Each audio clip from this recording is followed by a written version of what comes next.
Бүгін болып өткен окуялар, жаңалықтар жана күн жыйынтыгы менен Ак Кеме студиясында сиздер менен Адилет Амангулов, саламатсыздарбы?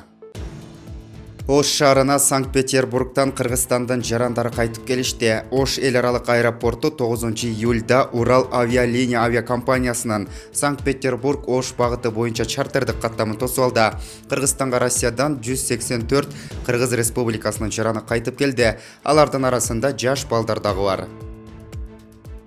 Бишкек шаарына Новосибирсктен Кыргызстандан жарандары кайтып келишти. 10 июльда Кыргызстанга авиатрафик авиакомпаниясынын Новосибирск-Бишкек багыты боюнча Россиядан Кыргыз Республикасынын 192 жараны алынып келинди. Алардын арасында жаш балдар дагы бар. Жарандарды кайтаруу боюнча иштер улантылат.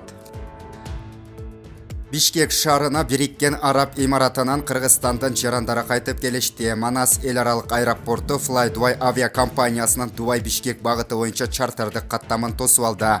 Кыргызстанга Бириккен Араб Эмиратынан 122 Кыргыз Республикасынын жарандары кайтып келишти. Алардын арасында жаш балдар дагы бар. Дубай шаарынын аэропортунда каттамга каттуу алдында жүргүнчүлөрдөн коронавирус инфекциясына экспресс-тесттер алынып, жыйынтыктары терс чыккан.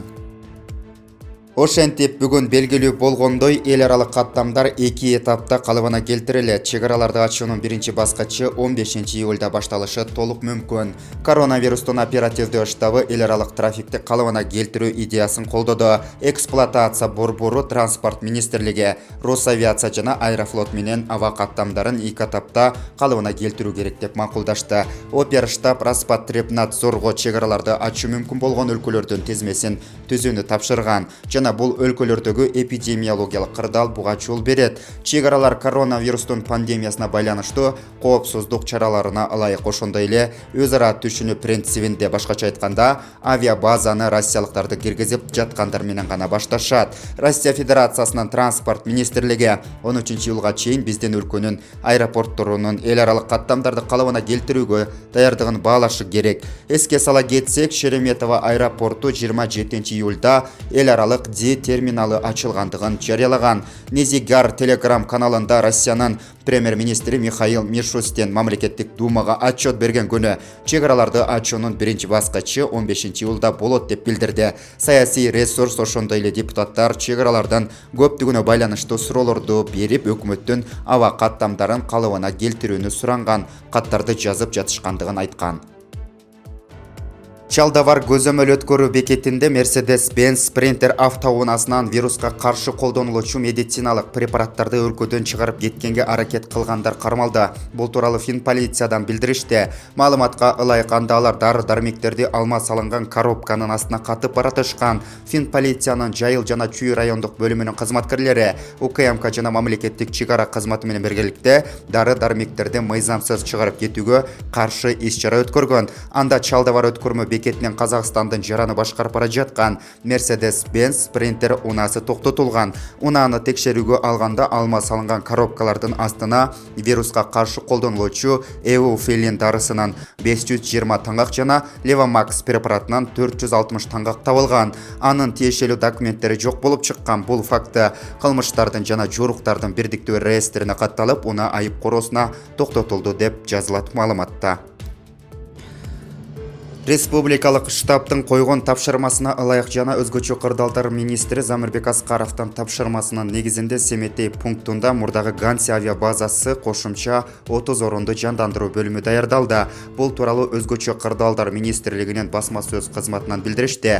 Ага ылайык бардык коммуникациялык шарттары каралган. Суу, электр энергиясы, канализация, андан тышкары жарандарга дем алуучу, керектүүчү суюк кислород берүүчү концентраторлорду орнотуу иштери жүргүзүлдү. Учурда бир эле мезгилде бейтаптар жаткан 112 орун качкылтек концентратору менен камсыздалууда. Өзгөчө кырдаалдар министри Замирбек Аскаров Семетей пунктунда жаткан жарандарга аларды тейлеп жаткан медициналык персоналдан өзгөчө кырдаалдар министрлигинин, ички иштер министрлигинин кызматкерлеринин кошумча шарттарын жакшыртуу максатында тиешелүү маселелерди чечүү үчүн жеринде иш алып барды.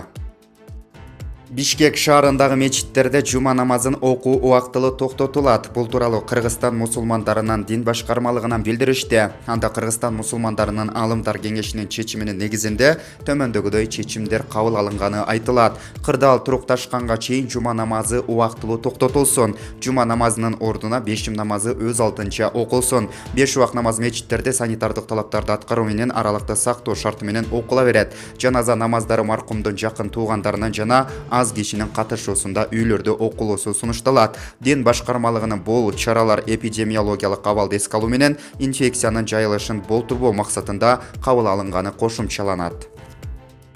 Пандемия шартында ар тармактын өкүлдөрү жөнөкөй жарандардагы кайрымдуулук жасашып, медициналык жайларды зарыл болгон каражаттар менен камсыз кылууну колго алышты. Жардамдар өлкөнүн бардык аймактарына жөнөтүлүп жатат. Алсак бүгүн 9-июлда Талас облусуна кайрымдуу мекендештерден чогулган гуманитардык жардам жөнөтүлүп, райондорго таратылды.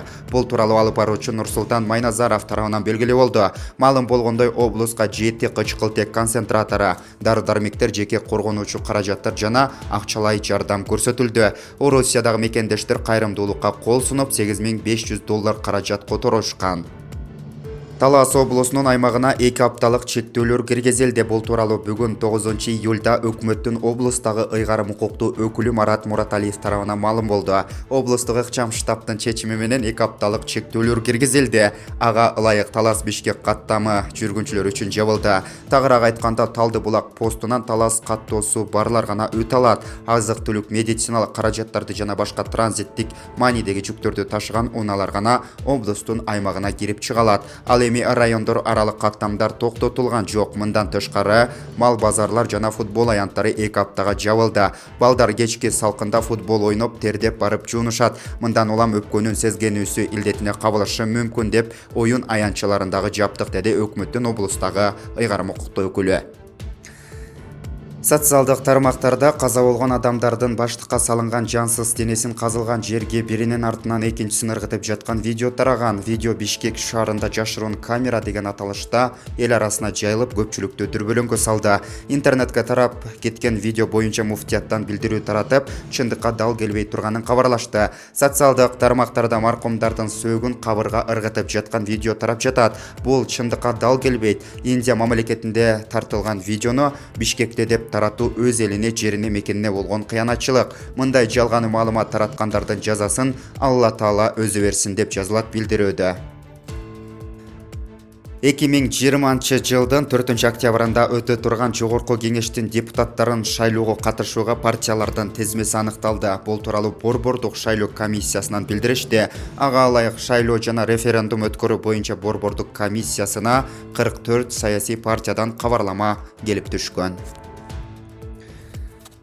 Саясатчы Камчыбек Ташиев жана жубайы ооруканадан чыкты. Бул тууралуу ал өзүнүн социалдык тармактагы жеке баракчасына жазып чыкты. Урматтуу кыргыз калкым, биз бүгүн ооруканадан чыктык. Эми калган дарыланууну үйдөн улантабыз. Элимдин дубасы, ак тилектери, Кудайымдын буйругу менен ак халатчан баатырларыбыздын зор эмгектери бизди сактап калды. Миңдеген адамдардын суроолоруна, каалоолоруна жооп бере албадым. Туура түшүнүңүздөр. Барыңыздарга ыраазымын. Эми жашоом кайрадан башталды. Мындан кийинки өмүрүм элдикке, бардыгын элге дем бере өтөмүн. Бүгүнгүдөн баштап жардам берүүчүлөрдүн чоң армиясынын катардагы жоокеримин деп жазган ал. Буга чейин саясатчы Камчыбек Ташиев жана анын жубайы өпкөнүн сезгенүүсү илдети менен жабыркап жатканын уулу Таймураз ырастаган. Кыргыз өлкөсүнүн мурдагы президенти Алмазбек Атамбаев 2 тараптуу өпкөнүн сезгенүүсү диагнозу менен президенттин алдындагы иш башкармалыгына караган атайын оорукананын кызыл зонасында дарыланып жатканы маалымдалган. Бүгүн 9-июлга карата Атамбаевдин абалы канааттандырарлык экенин УКМКнын маалымат кызматынан кабарлашты. Маалыматка ылайык Алмазбек Атамбаев өпкөнүн сезгенүүсүнөн айыкта. Дарыгерлердин консилиуму өтүп, Атамбаев УКМКнын тергөө изоляторуна которуу чечими кабыл алынды. Ал күнү дарыгерлердин көзөмөлүндө болот деп айтылат маалыматта. Жогорку кеңештин депутаты Кубанычбек Жумалиев өпкөнүн сезгенүүсүнөн жабыркап ооруканага түшкөнү маалымдалган. Анын абалы оор экенин жарандык активист Мелис Аспеков билдирди. Жарандык активисттин айтымында Кубанычбек Жумалиев жасалма дем алдыруучу аппаратта жатат. Маалыматты жакындарына чалып тактадым. Чынын айтканда, мындай кабарды угуп жаман абалда калдым. Буга байланыштуу Facebook'а дагы билдирүү калтыргам, дейт Мелис Аспеков.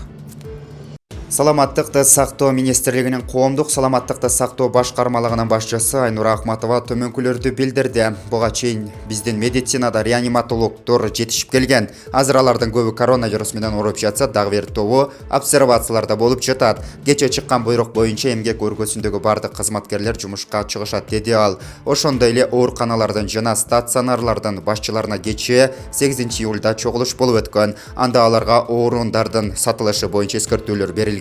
Бейтаптарды кабыл албай койгон окуя катталса, анда ошол стационарлардан же ооруканалардан башка дарыгерлерин жумуштан алуу маселеси каралары айтылып, баарына маалымат берилди, деди Акматова.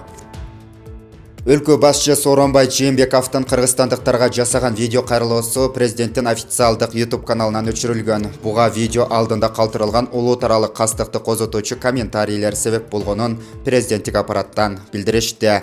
Видео алдында фейк аккаунттар аркылуу жасалган улут аралык кастыкты козотуучу адамдын намысына шек келтирилген. Деструктивдүү комментарийлер көп санда байкалган. Ошол себептүү видеону өчүрүп, кайрадан комментарий жазууга тыюу салып жүктөөгө туура келди, деп билдиришти президенттик аппараттан. Мурдагы вице-премьер-министр Алтынай Өмүрбекова Финпол тарабынан жүргүзүлүп жаткан иликтөөнүн алкагында суракка чакыртылды. Бул тууралуу бүгүн 10-июлда мекеменин басма сөз кызматынан кабарлашты. Экономикалык кылмыштуулукка каршы күрөшүү боюнча мамлекеттик кызматы тарабынан саламаттыкты сактоо министрлигиндеги айрым кызмат ээлеринин кээ бир фармацевтикалык компаниялардын кызыкчылыгын көздөп, коррупциялык иштерге баруу фактысы аныкталып, сотко чейинки кылмыш иши ачылган. Бул факты боюнча мурдагы вице-премьер-министр Алтынай Өмүрбекова дагы суракка чакыртылды. Учурда сотко чейинки териштирүү иштери улантууда, деп айтылат маалыматта. Буга чейин Финпол тарабынан жүргүзүлүп жаткан иликтөөгө мурдагы саламаттыкты сактоо министри Космосбек Чолпонбаев чакырылган. Алтынай Өмүрбекова 1-апрелде ээлеген кызматынан бошотулган. Биздин каналга катталып колдоо көрсөтүп коюңуздар. Ак Кеме студиясынан ыраазычылык билдирип, сиздер менен кайрадан көрүшкөнчө саламатта болуңуздар.